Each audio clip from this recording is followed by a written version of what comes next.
It's me, Ghulam Farizagam. Dear students, here we go with the introduction in Urdu of the poem Snake by D.S. Lawrence. इस नज़्म में हमें बताया गया है कि इंसान को चरिंद परिंद जानवरों और हशरातुल अर्ज़ और तमाम मखलूक़ खुदा के साथ नेकी और भलाई का सलूक करना चाहिए। इंसान को हक नहीं पहुंचता कि वो अपनी बरतर हैसियत का फ़ायदा उठाते हुए मखलूक़ खुदा को तंग करे।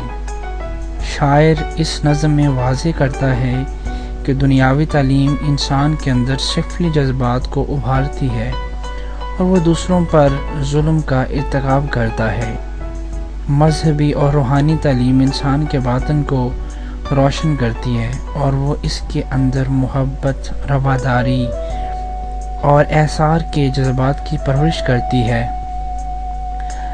शायर ने इन ख़यालात का इजहार अपनी नज़्म स्नेक में किया है। जुलाई की एक गर्म दोपहर का जिक्र है कि शायर अपने मकान के ऊपर की मंजिल से नीचे इतराता कि वो पानी पी सके। अभी वो सीढ़ियों में ही था कि उसने देखा कि पानी के हौज़ के किनारे एक सायादार दरख्त के नीचे एक सांप पानी पी रहा था। ये सांप मिट्टी की बनी हुई दीवार के गहरे खड्डे से निकला था। सांप को देखकर शायर वहीं ठहर गया। सांप अपने मसूड़े की मदद से पानी को चूस कर अपने नर्म व नाजुक पेट में दाखिल कर रहा था। कुछ देर बाद सांप ने पानी के हौज़ से मवेशियों की तरह अपना सर उठाया और शायर की तरफ लापरवाही से देखा। शायर कहता है कि उसकी दुनियावी तालीम, अक्ल और तजर्बे ने उसे तरगीब दी कि वो उस सांप को ज़रूर मारे क्योंकि ये एक जहरीला सांप था। लेकिन उसके अंदर से आवाज़ आई कि सांप उसका मेहमान है। उसका दिल चाहता था कि वो सांप से बातें करे जिसने उसे मेहमान नवाजी बख्शी थी। शायर का ख्याल था कि घर में आए हुए मेहमान को मारना मर्दानगी के खिलाफ होता है। पानी पीने के बाद सांप एक मदहोश शराबी की मानिंद अपने बिल में दाखिल होने लगा।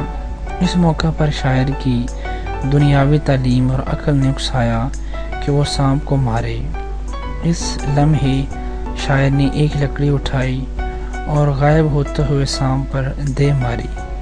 उसका निशाना खता हो गया। सांप तेज़ी से अपने जिस्म को सुकेरता हुआ बिल के अंदर घुस गया।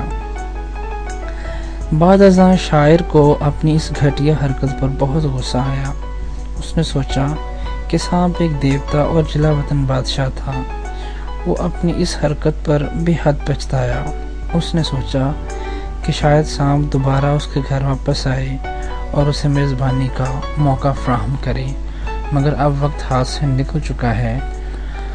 It's useless to cry over spilled milk.